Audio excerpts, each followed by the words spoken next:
You have to finish, whether it's a poem or a short story or a novel, whatever you're doing, you have to be able to keep doing it until it gets to the ending. That's the only way you learn how to get to an ending, is right to it, right to the ending.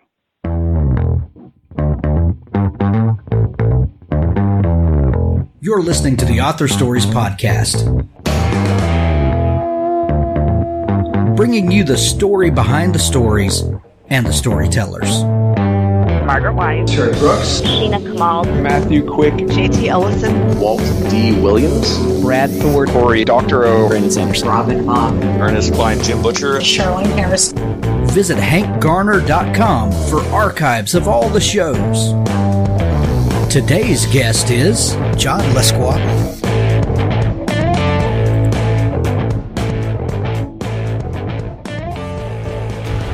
A revolutionary quantum teleportation device promises to bring humanity one step closer to the stars until it fails spectacularly. The Translocator from M.G. Herron, available now on audible.com. Go to mgherron.com/ASP. Archaeologist Eliana Fisk is ripped from Earth while the whole world watches. She lands on a strange new world inhabited by a lost tribe of ancient Mayans. Meeting them, getting first-hand exposure to age-old customs and rituals. It seems like an archaeologist's dream. But what if the rituals have a darker meaning? What if the God these people pray to is no God at all? And how in the world will she ever get back home? Thus begins a pulse-pounding race against time that hurls Eliana into a great unknown, revealing ancient technologies and marvelous mysteries more outlandish than she ever imagined. The Translocator is an action-packed sci-fi thriller perfect for fans of Stargate, the Atlantis Gene, and other archaeology-inspired science fiction adventures. Pick it up today. Go to mgherron.com/ASP. That's mgherron.com/ASP. The Translocator by M.G. Herron. Welcome to Author Stories. Find archives of all the shows at hankgarner.com, and while you're there, never miss an episode by subscribing to the show on Apple Podcasts, Google Play, Stitcher, Spotify, and YouTube. It's free on all platforms. Out today, Book 3 of the Saga of the Iron Dragon, the conclusion of the epic series that began with the dream of the Iron Dragon. 9th century Iceland, 3 explorers from the far future have a daunting mission. To save humanity, they must build a craft capable of reaching the stars. The Voyage of the Iron Dragon is the concluding book in the Iron Dragon trilogy. The Iron Dragon trilogy is being produced as part of the phenomenally successful Saga of the Iron Dragon Kickstarter, which raised over $10,000. Meticulously researched and packed with action, The Dream of the Iron Dragon is a must for sci-fi and alternate history fans. Also, Book 2, The Dawn of the Iron Dragon, is available now from audible.com. There's a link to it in the show notes. Also, thanks to Josh Hayes and Richard Fox for sponsoring the show with their series Terra Nova Chronicles. Books 1 and 2 are out now. Book 3 is coming very soon, and you can get books 1 and 2 combined on audible.com, narrated by the one and only Luke Daniels. If you're a fan of the Ember War series, this continuation is one that you are going to want to have on your Kindle, in paperback, or in audiobook. Grab it now, books 1 and 2, and be ready for book 3. Also, thanks to Rick Partlow for sponsoring the show. With his book Glory Boy, Caleb Mitchell had to give up his home to save it. Shunned by friends and family, abandoned by the love of his life, he left his world to go to the academy and train to fight in a looming war against an implacable alien threat. The fleet turned him into an enhanced super soldier designed to put the fear of God into aliens who think their emperor's God, asked to sacrifice his humanity to protect his people. But when his home world is threatened, will Caleb throw away his career and risk everything to save the people who turned their backs on him?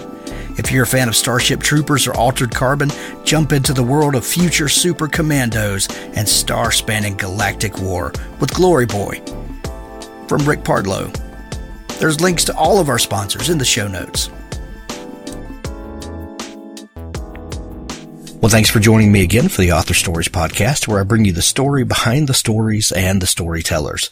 Today, I'm really excited to have Joseph Fender on the show with me today. He has a phenomenal new thriller called Judgement that deals with some up-to-the-minute headline news, if you will. Welcome to the show, Joseph. Thanks for having me. Great to be here. Yeah, I'm excited to have you. We begin each show with the same question, and that question is, what is your first memory of wanting to be a writer or storyteller? Okay. My first memory is, I grew up in a family of 5 kids, and I was the storyteller. I would sort of make up stories about the other kids. And so that was my first story. I made up a story about my younger brother. And my brother Henry, who's now actually the editorial director of The New Yorker, really had a phobia of hair. So I wrote a kind of a Stephen King-like story about a guy who learns that the house he's living in is made entirely of hair. So I did childlike things like that for when I was a kid. And then, when I was around 10, I discovered a book called The Wonderful Flight to the Mushroom Planet. It was a kid's book, an adventure story, and I wrote to the author. And in those days when you wrote to the author, it wasn't like going on a website and clicking send. You write a letter, it goes to the publisher, and it sits there in some room for months before they forward it to the author, etc. So eventually I got a form letter back from the author. But on that form letter was her return address. So I wrote to her, and I said, but you didn't answer my questions. And I had all these questions for her. And she answered them in a long letter, and we sort of had this pen-pal relationship for several years. And that was my realization that behind every novel is someone who makes these narrative decisions, is someone who basically makes the decisions and makes it up. And I thought that was so cool. What a job that would be. So that was my first, at the age of 10, that's when I first decided I wanted to write if I could. That is absolutely fantastic. I hear stories from people a lot about that initial kind of awakening that happens when a kid realizes that there are people behind books, that they seem to be these magical things that just appear sometimes, but the realization that someone actually writes it, and then there are other people involved in the process that help edit and then print the book and bind it, and then it somehow becomes attainable when you kind of humanize the process. That's right. Yeah, it becomes real. I mean, otherwise it's something where you just sort of think, you go to a library, you go to a bookstore, I can't do that. Someone else does that. Well, becoming a writer is sort of realizing that you can do it. Exactly. Not every 10-year-old kid gets that experience that you had and gets to actually, have the input and the encouragement from an industry professional. After that point, how did you pursue the path from there on? Well, my parents talked me out of it, and they thought that I basically, you never make a living as a writer. So I decided to become a Russia expert, and I learned Russian, and I studied Russian, and was a Russian and Soviet studies expert in high school and college. I thought I would go and work for the CIA. I went to Langley, and I realized I would be assigned a cubicle, and I'd be translating Soviet economic journals from Russian to English if I joined the CIA. I didn't want to do that. And I've been reading, at that point, I've been reading a lot of Robert Ludlum and Frederick Forsyth, and I just thought, why don't I try this? So I gave myself 3 years to try to write and sell a book. And just within a matter of days, within that 3 years, I made it. And my vow to myself was, if you can make it in 3 years, you can sell a book, fine, we'll do this. Otherwise, get another job. So it happened for me. What year was it, or about that you made this decision to study Russia and become an expert? I think when I was a college freshman. Okay, I became a Russian major. Mm-hmm. Gotcha. was, we find ourselves in interesting times, now. And, Russia has become an interesting topic all over again. But for kind of different reasons. When I was, a senior in high school, the Berlin Wall came down and or I guess it was the summer right after I graduated. And as a teenager and a young kid, I grew up in the Cold War and we had, it was the Soviets, but we had this kind of, dark cloud hanging over, always thinking about, the folks, to the far west of us. And, but now it's become a different place with different, kind of a lot of the same fears and same anxieties, but it's morphed into something different. When you were thinking about it then, did you ever imagine that we would still be, kind of dealing with the things we are, but maybe in a little different way?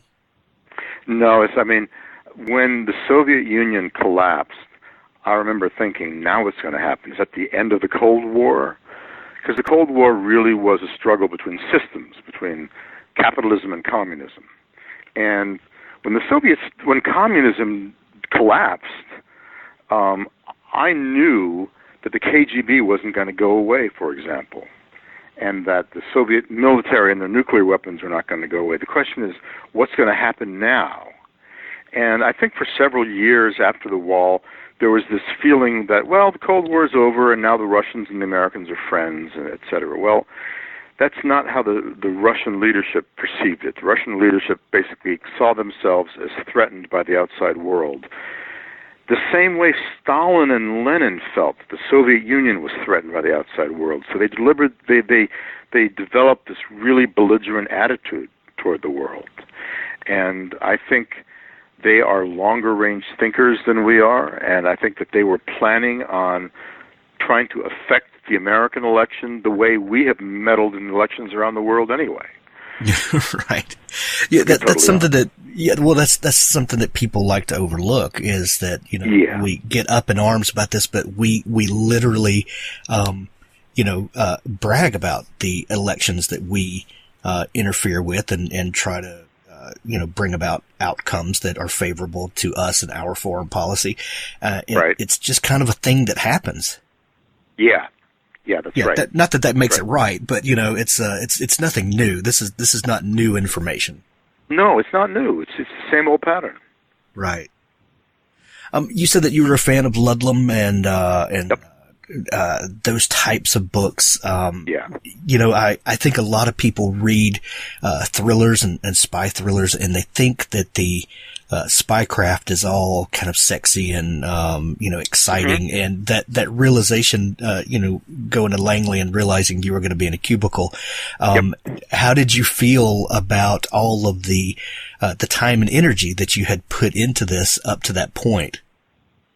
I didn't, I was young and I just wanted to write, and what I sort of thought was that maybe my expertise that I've acquired in Russia and the Russian language and Russian literature and the Soviet Union, maybe that will come in handy in what I write.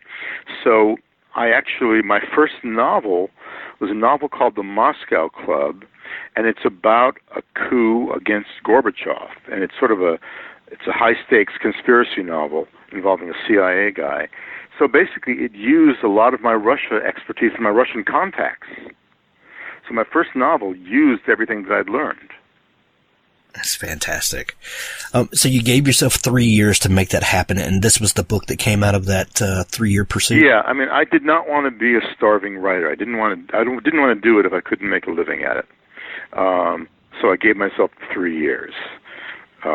As a deadline, and within 3 years, I had rewritten The Moscow Club about 25 times, and then I was able to sell it to eventually 40 countries around the world.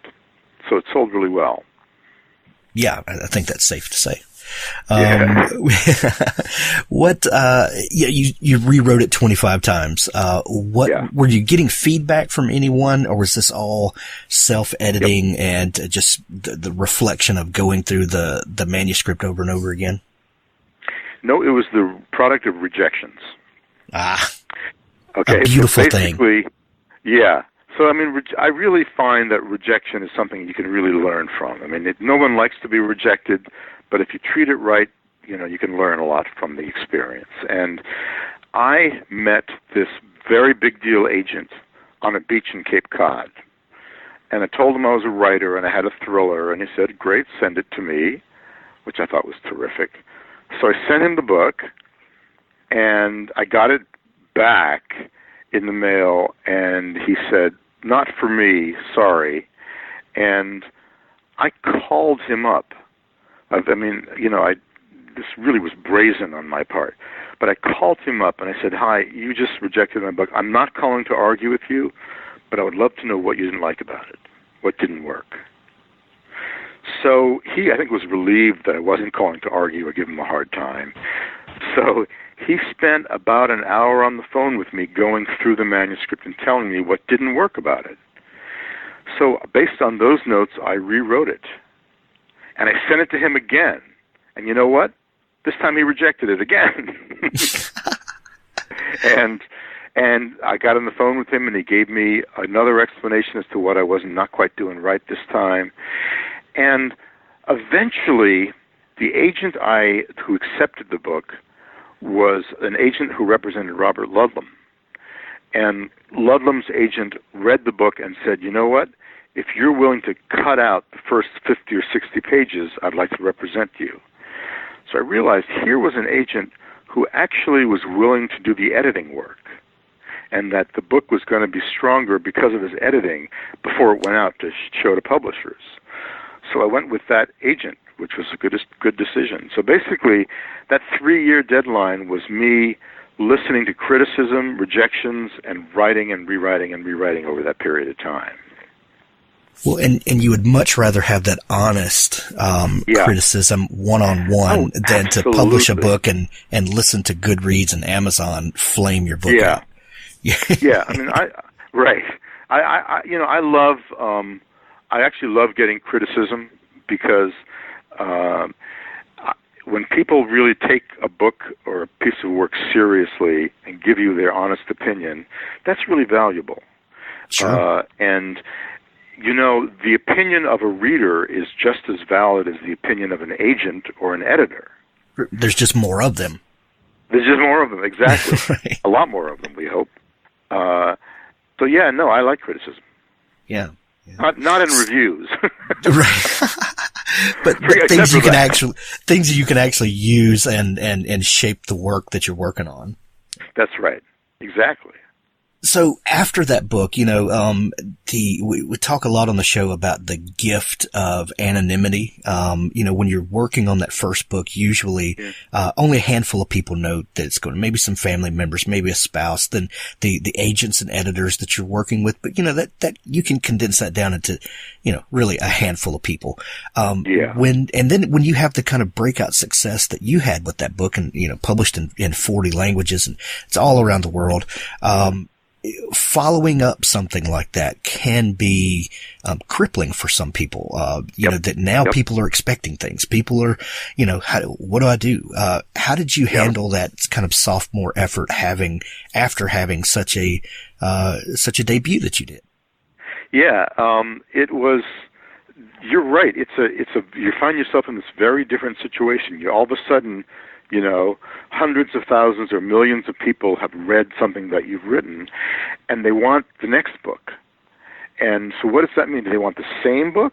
They want something very similar? What do people want, and what do I want to do next? So I wrote a book called Extraordinary Powers, which was based on a real CIA mind-reading project. A project in telepathy that really did exist at the CIA, and so I based the story on that. So I did something a little different for the second book, deliberately, just sort of to defeat the expectations of my readers. Right.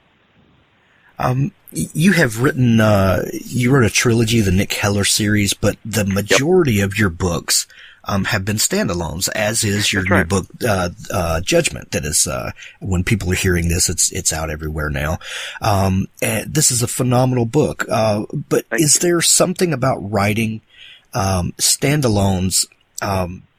One good thing about writing a series is when you wrap up a story, people then have familiar territory when picking up the next book. Okay, well, I want to find out what's going on with Joseph's character this time, and we get it breeds familiarity and helps people to easily purchase the next book, I guess.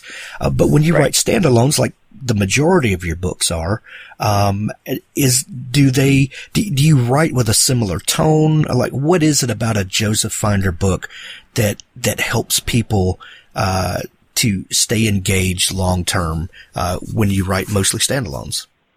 Well, the idea behind my standalones is all the same, and that is I put ordinary people in extraordinary circumstances. Basically, it's often someone who has made a wrong move, made a bad decision, or something has happened to him or her, and their life is turned upside down. And what I find is that with standalones, you're writing a different story than you're writing with a series. Because when you write a series character, the one thing you know is he's going to live at the end of the book. He's going to be alive to go on and fight another day and do another thing. In the standalone, the character's life is so turned inside out, it's made such a hell, that you can't imagine him going through or her going through this again in the next book. It would be cruel. So it's a different kind of character.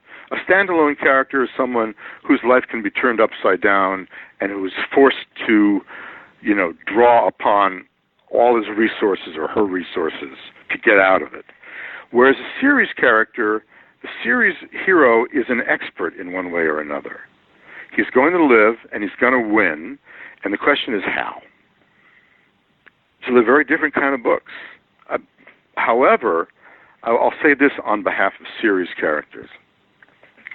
The thing I love about writing a series is that you have this big project. You have this character. In my case, I have a character who's existed in 3 books, and the more I write him, the deeper the characterization gets, the more we learn about the character. And I realize that the character that I've created over 4 or 5, or soon it'll be 10 books, is going to be a really interesting, well-thought-out character, bigger than any character in any standalone. So the series character has some advantages. You're really writing this ongoing project. Well, and I would think that writing the standalones, the stakes are much higher. You could kill a main character at the end of a book or somewhere in it. Lee Child is not going to kill Jack Reacher in the next book. We feel pretty confident of that. Last book. Right. He doesn't do it in his last book, but I don't believe it. I would think that as a writer, it's got to be exciting that literally all the tools are on the table for you. Nothing is out of bounds. Yeah, that's right. That's right. So, and the character, and then the character in a standalone, you really have to get that character down right. You have to really make the character someone that you root for. Doesn't mean someone that you necessarily admire, but someone you're going to root for. Exactly. And let's talk about that character in the new book, Judgment. Juliana Brody. This book features a female protagonist, the first one, in several books that you've done. Tell us about Juliana and where did she come from? Well, I have a judge friend I was talking to one day socially, and I was really curious about what her home life is like, what her personal life is like, what it's like being a judge behind the scenes. And what I learned is, and then I ended up talking to, once I came up with the idea for Judgment, I ended up talking to 5 judges, and all women, to talk about what it's like to be a woman in the law, what it's like to be a female lawyer, what it's like to be a judge and having to be on your best behavior. You know, if you want to go and yell at the teacher, you got to be careful about that because everyone is keeping track of what you do. You can't get speeding tickets. You don't want to get parking tickets. So there's a lot of pressure, and judges are really very vulnerable. That's one of the things I've learned. Which, and the things that you uncovered about that really, and the way you draw that in the book, it really makes us root. We got this person of power that really comes off as vulnerable, and that's a really interesting character thing that you do there. That's a power dynamic that we don't get to play with very often. You generally don't see that. I mean, judges are passive characters in most stories. You know, we see a judge in the courtroom, and it's in my chambers and overruled and all that kind of stuff. But so what's going on in the judge's head? What is the judge nervous about? What's going on behind the scenes? These are things that we often do not get in drama, and I wanted to do that in Judgment. You put Juliana in a very interesting predicament. You really turned the tables on a lot of kind of stereotypical situations we think about. She finds herself in a compromising position that then turns into more than she bargained for. How did you come up with this kind of plot device that ramps up Juliana's story? Well, you know, the situation she's trapped in, right? So she's in Chicago, she sleeps with a guy, she's married, and she has some kids. So she's really been unfaithful, but she thinks her husband has been unfaithful as well. So there's family pressures as well as parental pressures and school pressures. There's all these pressures going on. Am I answering your question? I'm not sure I am. Yes. Yeah. Yeah. So, you know, we sort of see her in a number of situations, and this is all based on the real judges that I talk to and what their lives are really like. I mean, I sort of think you have to make the main character has to be someone that you identify with or you root for. And I realized we weren't going to root for a judge until we saw what she was like at home, what she was like as a mom and as a wife. Then once we sort of see the entirety of her life, the full characterization, then at that point we're on her side. Exactly. Well, and the family drama really becomes kind of a microcosm of the larger story that's going on, the larger the thing that sets up for this multinational intercontinental drama. And it's really the juxtaposition of the family and the global stage is really interesting to me. And we see we get to personalize that through the family drama that she's going on, that's going on with her. We also deal with a Russian oligarch and things that we're hearing in the news today. And that's something that when we were talking about the old Soviet structure, that was not necessarily something, that we thought about. What is this new power structure, and how close to reality, could this story be?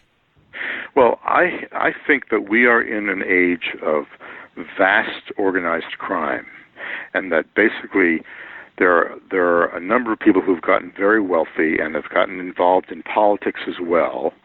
And I mean, this is what Putin has his oligarchs. What's an oligarch?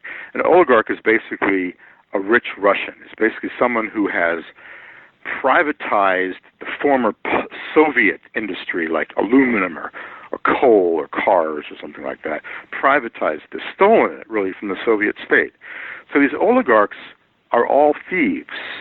And when they meddle in things like elections, which they've done in Brexit and they've done in the 2016 elections here, they're doing it for some reason. They're often doing it for Putin, because the oligarchs are all beholden to Putin. I think there's a Russia watcher named William Browder who wrote a book called Red Notice, and he is Putin's enemy number one. And one of the things that he's pointed out is that the oligarchs basically have an understanding with Putin They do not mess around with Russian politics. They stay out of it, and he will protect them. So I think that there is this, on a very high level, in a way that often we don't think about, there are these deals being made that are being struck that actually do affect our lives, that this is why the election was hacked in 2016. The oligarchs who got involved. When we look at a book like Judgment, what some readers don't realize is that a lot of times that book has been 2 years or more in the making when it hits the shelf. Are there tools that you have learned in writing so many books to predict kind of what trends will be, or is this just it's a story idea come and it's just fate that that we're talking about front page of New York Times material? Mm-hmm. Yeah. No, I have a pretty good track record at predicting things. So my first novel, The Moscow Club, was about a coup against Gorbachev, and it came out in February of 1991, and the actual coup happened in August, 6 months later. So, I mean, I have, since the beginning of my books, what I've done is I've talked to experts in the CIA and gotten inside information, and they'll talk to me because I'm writing fiction. If I were a journalist, they'd never talk to me, right? So I'm able to get ahead of the news cycles by talking to CIA people who have inside information. So basically, even though you're right, I'm writing a book that's not going to come out for 2 years, I still want it to feel contemporary. I still want it to describe things that are actually happening now, and I think Judgment does that. Judgment does it in spades, that's for sure.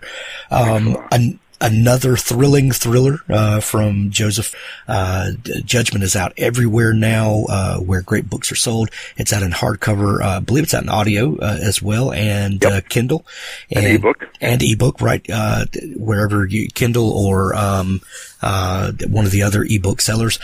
Joseph, if people are just learning about you, God forbid, and want to know more about you, dig into your back catalog and all of that good stuff, is there a place where they can find you online and connect with you and learn all about you? Yeah, absolutely. In fact, I've got a brand new website, which I'm eager to show off, at josephfinder.com, F-I-N-D-E-R, josephfinder.com. Excellent. They can find out about Judgment and all the other books. Excellent. Joseph, it's been a great joy to talk to you. I wish you much success on the new book, Judgment, and we're going to send everybody to see you. Thanks so much, Hank. Really appreciate it. Thank you. Till Death and the entire Rockwell Returns Files series is now available from Audible.com. A laugh-out-loud communist-punching adventure. Sam Rockwell came home from the Second World War to work as a fledgling private investigator specializing in helping returns. Recently deceased ghosts who've come back with unfinished business. Check out this audiobook clip from Book 1 of the Rockwell Return Files series from author Jason Anspach. Unbelievable. Alice entered the dining room and saw her husband standing with his coat draped over his arm, his hat still resting on his head. "Take your hat off, Frank. Now, about the pot roast." Frank pulled his hat tightly to his head, slightly twisting it in defiance. He saw on the table an alien supper, seeking his approval from white china. With hands rooted to his hips, he lifted a desolate face to Alice. "No pot roast," he whimpered. "I'm sorry, it's just that Colette Peterson—" "No pot roast even," he exploded. "A man like me never catches a break. I tell you, the nerve of some people." "You're being unreasonable, dear. We can have pot roast tomorrow night." "Not you. Them or him. However many it was. And on bowling and pot roast night." Frank circled a finger in the air for emphasis. "That's what really steams me." "You're not making any sense. What happened, dear?" Alice asked, crossing the room toward her gesticulating husband. "What happened?" Frank echoed, his face red from the effort. "The worst day of my life, that's what happened." "Oh, darling." Alice closed the gap between herself and her husband and felt a matrimonial pull to rest her hand and head on Frank's chest, something that always seemed to soothe him.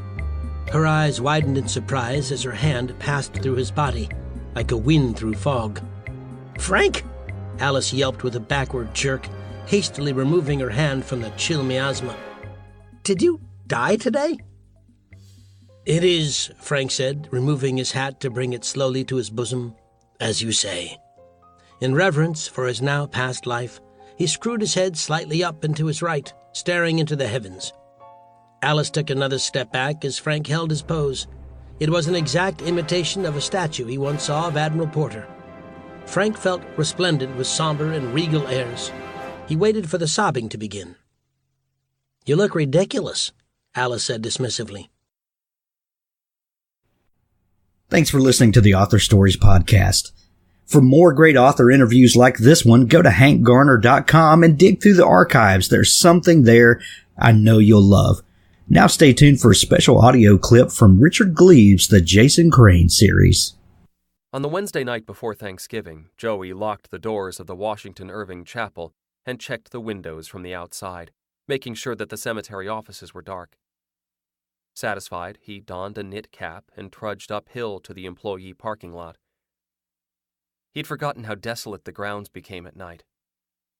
A fog had gathered, blurring the moon and stars. His rusty Volkswagen Beetle, christened Ladybug by Jason, sat in shadow alongside his dad's white van, which bore an image of the horseman and the cemetery's web address. Joey swept a palmful of condensation from Ladybug's windshield and fumbled for his keys. He heard a laugh, high and young. He froze. "Hello?" He shook off gooseflesh and found his key. He started the engine and backed out, headlights off, praying not to knock over a headstone, again. A child stood on the hillside amongst the graves. "You okay, kid? Cemetery's closed." He turned on his headlights. The child vanished. Joey idled in the drive, frowning. What had just happened? He turned off the headlights and waited for his eyes to adjust. The silhouette reappeared. The child stood in the road now, blocking his way. He and the ghost stared at each other. He bit his tongue and squinted over the steering wheel. He couldn't resolve the ghost's features, only a tiny body in ruffles? Yes, a dress. A little girl with shoulder-length hair. The figure crouched, threw its arms over its head and skipped away. A giggle followed after. The ghost skipped up the hill, turned around, and beckoned through the fog. "Please come." Joey shook his head. No way. Ain't gonna happen. But he felt compelled to follow. What could a little girl do to him after all? He would keep a safe distance. The gravel sounded like soft rain beneath his tires. It drew him helplessly, past weeping cypresses and mausoleums blue with moonlight. He followed the giggle, the skipping ribbons, the little body made of shadow and quicksilver. The north end of the cemetery grounds rose to a steep wooded slope. The ghost had led him to Section 77, the northernmost boundary of the cemetery, but he'd lost her. He killed the engine, summoned his courage, and climbed out. The night air brought him fully awake. "Where are you?" he whispered, scanning the graves. A row of diseased hemlock trees stood at the fence line. Joey knew them well. They were dying, infested by some parasite called, he fished for the name, woolly adelgig. His crew had cut them back many times, lopping off limbs and heads, trying to save them. The hemlocks had grown back twisted and tormented. They stood as a row of grotesque sentinels guarding the threshold of the forest. The ghost climbed the slope, spun at the fence, and sat hugging her knees. The black mass of the Rockefeller State Park Preserve loomed behind her. "What do you want?" Joey whispered. "Play." He stepped forward, hands shaking.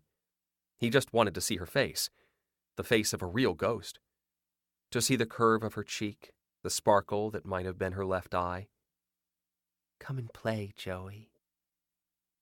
He froze. The sound of his name terrified him. She pointed over his shoulder. "Play with us." He turned and realized his mistake. He'd driven with his eyes on the girl, trying not to lose her, never looking behind. They had been followed.